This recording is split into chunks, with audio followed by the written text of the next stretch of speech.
pretty fun idea for this particular bike, but it did not at all go to plan. And because in my last video I said that this was going to be the follow-up video, let's just do another bike flip.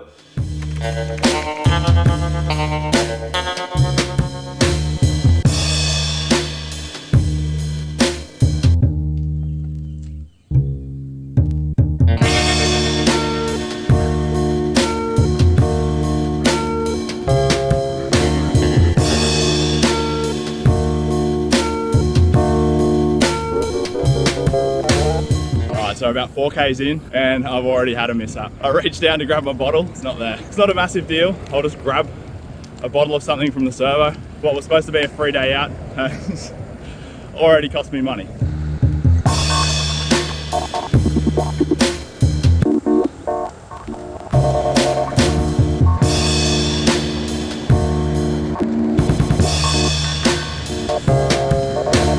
Current situation. Not ideal. I literally just got my drink from the servo, started pedaling up a hill, and then boom, there goes the chain.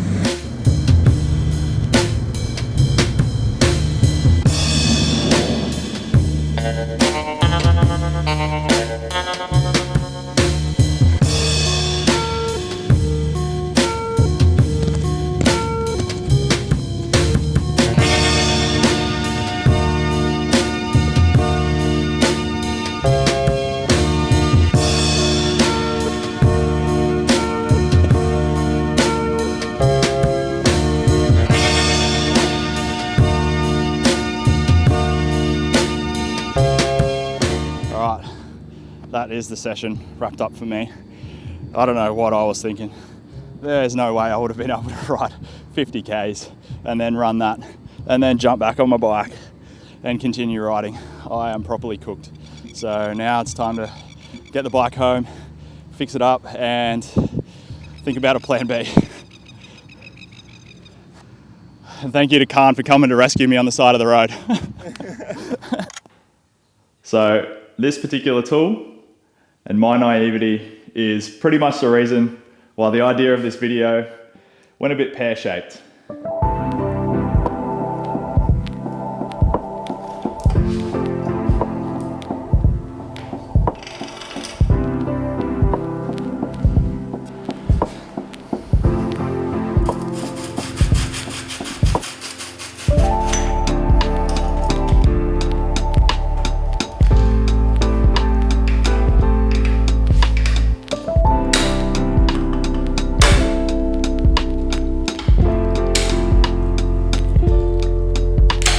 So we're not going to go over the top with this build. It's going to be a pretty basic flip. We're going to replace the bar tape and all the cables.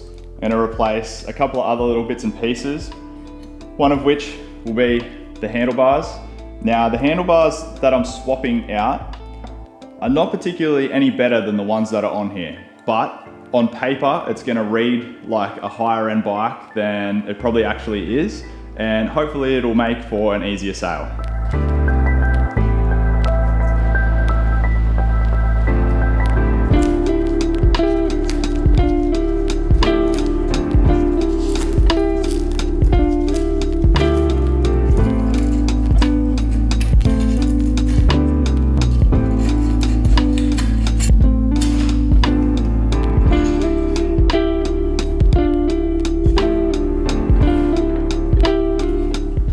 So we're not going over the top with the bike, and the frame's only really going to get a clean and a polish.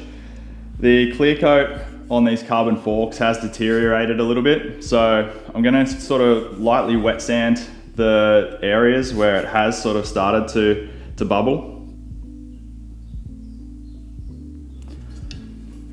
And then I'll hit them with another coat of clear and see how they come out. Can't be any worse than what they are. So this is as far as we're taking the bike back. Now remember that these are bike flips, not restorations, so we don't need to take off every nut and bolt and make sure that it's meticulously cleaned. The goal is to get the bike running and working well and get it out the door as quick as possible for the most amount of money possible. But with these lesser known brands, there comes a point in time where you just spend too much time on them and you don't really see any benefit on the profit side. So yeah, I'm gonna take these out the back now, degrease, clean everything down, and then we'll probably give the frame a light wet sand to get a lot of the scuffs off it, a polish, and yeah, we'll try and do something with these forks.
So the plan is to get it back to an edge like this, then we'll smooth it out with a bit of wet sanding, and we'll sand over the whole fork lightly just to scuff it up and give the clear coat something to adhere to.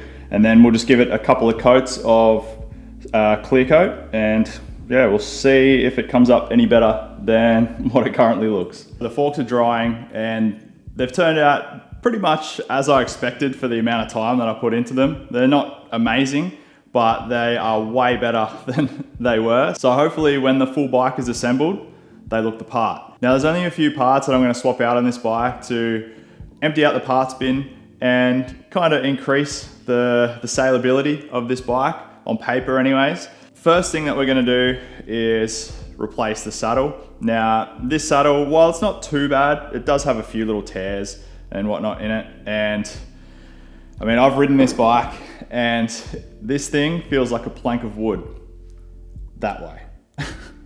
It really rides up your ass. So that, while I'll probably use it on a future flip for just like a cheap bike, I really just have no use for a white saddle on any bike. And this is probably the best bike that it's gonna match with. So we'll get that out of the parts bin and away. So up next is the pedals. So these are the plastic pedals that come on the bike, just a generic plastic pedal. They work perfectly fine, but they are on the smaller end. This is quite a large bike, but it is also a beginner friendly kind of bike, budget wise. So I'm just gonna upgrade to these larger platform plastic pedals. So not an expensive upgrade to the bike and not much of an upgrade really. They're just a plastic pedal. However, they do have a significantly larger platform. So they just feel a little bit more comfortable underfoot and they look a little bit nicer as well. Next up, we'll be replacing the bar and stem that was on the bike. So this frame is my size, but even with the seat slammed all the way forward, when I was on it, it felt like I was Supermaning. It has a 110 stem, 440 mil wide bars, and then a super long top, plus an Ultegra lever out the front. So yeah, when you were sitting on the bike, you were really stretched out. So I'm swapping that to an 85 mil stem with what is essentially the same size handlebar. However, it is carbon fiber.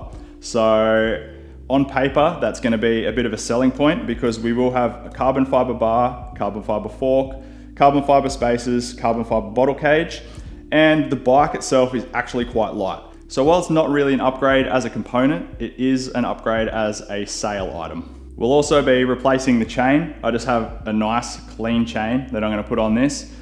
The other one, it snapped while I was riding it, and I don't hold up much hope for it because it was the actual pin that snapped. So I'm not gonna try and fix it and then have the same thing happen to the next person that buys this bike. So that chain is in the bin and we have a nice new secondhand chain. Now, the last thing will be the tires. So the front tire is Maxxis Refuse 23C. It's actually in pretty good condition. So I'll probably use that on a fixie in the future. The rear tire is completely had it.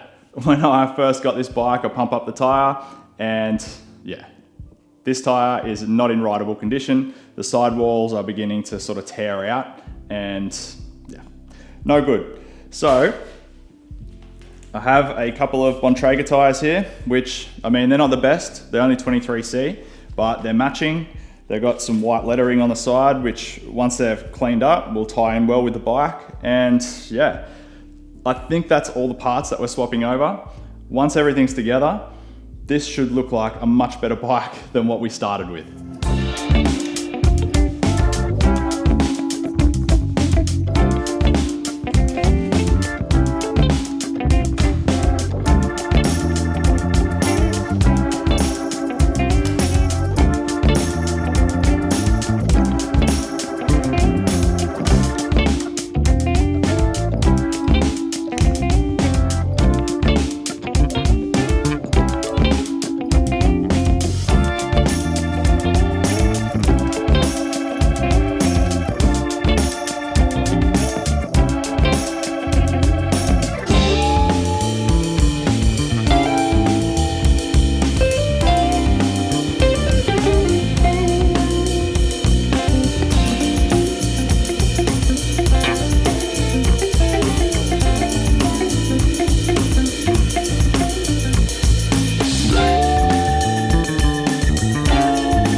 That is the build wrapped up. Now, considering where we started, I'm pretty stoked with where we ended up. What we started with was a pretty rough bike. And I mean, I didn't pay any money for it. It was a free bike. You can't expect that much when you get a free bike. I knew it was gonna clean up well. I didn't know it was gonna clean up this well. Now that I've shortened the stem and the drivetrain actually functions, this bike is really fun to ride. And considering it's a no-name brand, or as far as I know, it's a no-name brand, as it sits, it only weighs 8.7 kilos, which is pretty light for an older style bike. I've listed it up for $250. Extra large bikes here on the coast, they seem to sell pretty well. So I reckon I'll get above $200 for it. Hopefully you enjoyed this, and hopefully it's a bit of motivation for you to get out and flip a bike of your own. What I thought was gonna be a $100 to $150 bike, I'm pretty confident that we're gonna get well over $200 now. So yeah, you never know, you might get something and surprise yourself. Hopefully you enjoyed this video of this bike flip. Hopefully it sells, and hopefully you consider subscribing and sticking around for the next one. Until then.